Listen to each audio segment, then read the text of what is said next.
Opo sing dimaksud tembung bebasan iku? Apa sih iku tembung bebasan? Tembung bebasan yaiku unen-unen kang ajeg panggonane duweni teges entar utawi kiasan lan ngemu pepindhan kang dipindhahake marang kahanan utawa tumindake menungsa. Ciri-ciri tembung bebasan.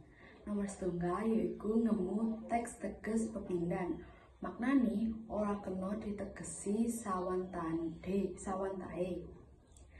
Nomor kalih yaiku sifatnya tetep.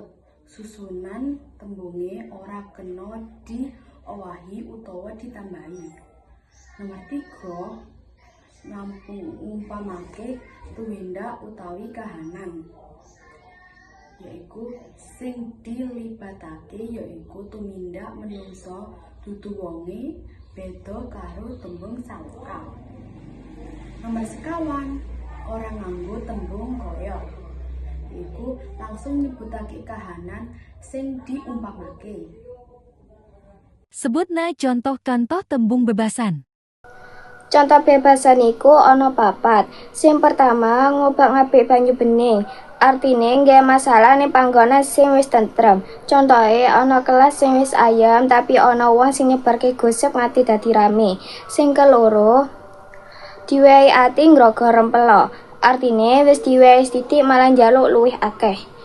Contohe, wis disili buku siji malah njaluk buku liyane. Sing ketelu, kocak tandha luka. Artine wong sing akeh omonge durung tentu akeh ilmune. Contone, wong sing pinter lan omonge akeh, tapi yang ditakoni malah ra iso jawab. Sing kepapat, ngenteni banyu mili. Artine, ngenteni sing ora pasti kelakon. Contohe, ngarep-ngarep sesuatu sing jelas-jelas ora bakal kejadian.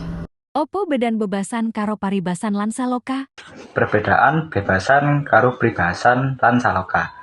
Sedane karo pribasan lan saloka, paribasan tegese wantah langsung ora ngemu pepindhan. Bebasan ngemu pepindhan sing dipindhanake tumindak. Saloka ngemu pepindhan sing dipindhanake wonge, diibaratke kewan utawa barang.